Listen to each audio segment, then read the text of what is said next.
Hello everyone, Relly here. Welcome to our second devlog with Wild Kingdom, or not Wild Kingdom. Uh Wanted to discuss our recent cease and desist that we received over the use of the name Wild Kingdom. We're sent an email by a company called Mutual of Omaha Insurance Company. Um I've never really, heard of Mutual of Omaha. They've told me multiple times how long they've been around and how long they've had this trademark for. But I've literally just never heard of this. Just gave it a quick Google search, and the first thing that pops up is like a show from the '60s. And I did look up their trademarks, and they don't have anything covering specifically video games, but it's gonna be pretty hard to fight something like this. So we're just going to not fight it. That would make the most sense to just not do it. So we're throwing around some new names. Um, Maybe the Wild. We'll just keep it simple. No, nothing crazy. There's not really much to go over when it comes to a cease and desist. You kind of just have to follow it. Especially when you're just like starting out as a small company.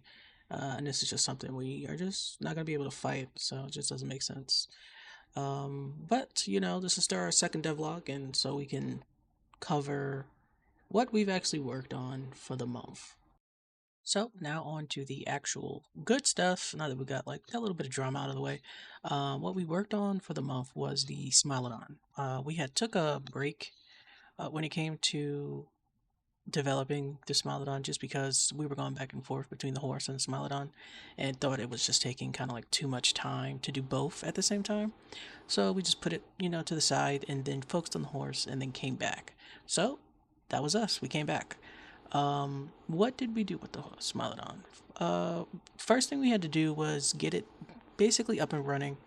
It can have kids already, and what it wasn't doing was actually feeding those kids.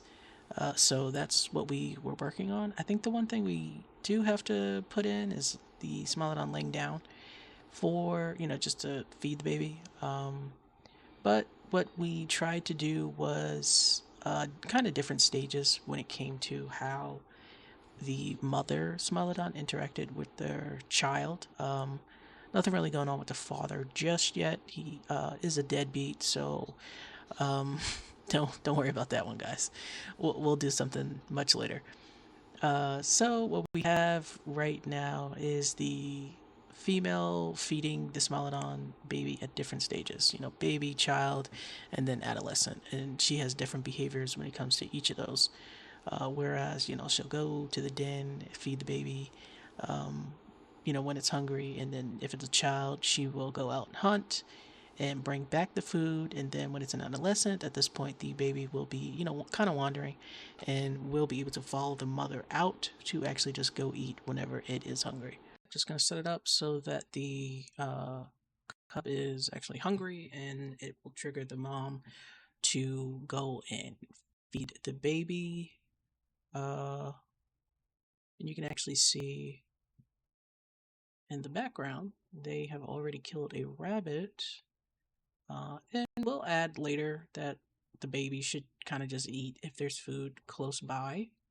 And in the background, you can actually kind of see the mom already tracking um, the rabbit.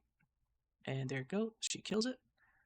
And then she goes to track another one instead of going back and feeding her baby. But you can see how we've set up this scent system when it comes to the AI. See, it's following the spline, and then at some point, it actually will just get close enough to feed its baby.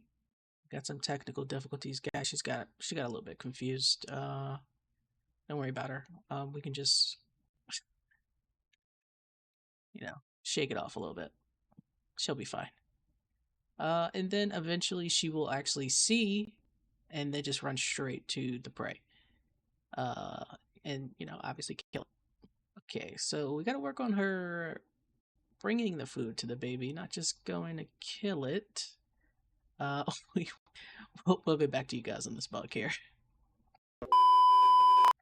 Alright, we're back after minor technical difficulties, and as you can see, the mom will now go over, grab the food, and bring it over to the baby. Don't worry about how she's running, we have to kind of edit that a little bit. But there you go, and the baby is going to eat their food. Now everything is working as it should. So recently we posted our character customization, and I wanted to go over kind of how it works and also the breeding system that we set up. Here is our volunteer, Smilodon, and the coat that is being shown is Russet. It's one of my favorites. It's a cream coat. I do believe it's a tier 2, I want to say. I've created so many coats actually. Don't know which tier which belongs to. It's gonna be hard for me to really spot that out. And I just like it, cream body, white head. Just looks interesting.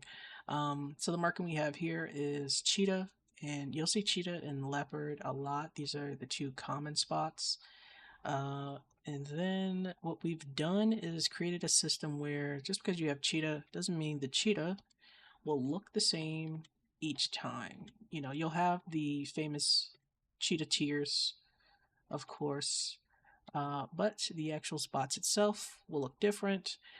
In the future, we will create more of these, but for now, we've also created a system where you have the base cheetah, but then you also have different cheetahs that can appear. So we have light cheetah, which is a mutation that I've seen on a cheetah before. I'm pretty sure it's like a famous picture. And as you can see, this one also changes. And this probably belongs to, I believe, the special tier. This one would be pretty hard for it to appear. Then we have a couple more cheetahs. We have heavy cheetah. It'll appear. There we go, heavy cheetah. Actually one of my favorites, and actually one of the first markings that I did. And then of course heavy cheetah has its own variations. Then we have king cheetah. And these will be chosen kind of one based on if the tier itself is chosen. If it's, able to inherit it. So one of the parents actually has to have the marking. And then there is a separate system that kind of just says, will this appear or won't it appear? So if it's going to be dormant or if it's not going to be dormant, actually. So just because there is a marking present on both parents does not mean that marking will actually be present on the baby. Probably have to dial that down just a little bit because I do think it turns it off too much. And then we have another king cheetah, which is a little bit darker. Just for variation. Plus, I think I messed up on the first one, so I had to make it darker. And then we have leopard, which is just leopard. It's common, nothing crazy. And that's how you turn it off. And then, as you can see, the different rosettes, and there's actually a marking that this will go into called rosette, which doesn't have its kind of like the spot in the middle. So you just have the rosette itself, but not the actual coloring that comes with it, which I thought would be nice. To quickly show the breeding system in action. I know you've seen it before, but why not? We can see it again. This one with a little bit more detail. So we have a Smilodon with leopard in the black slot, and I know that just because the spots are obviously black. And then we have one of the other ones. I think that might be blotches. Could be something else. I don't know. It happens like that. And then they go have the babies. We're going to do a quick pause just to see what pops up.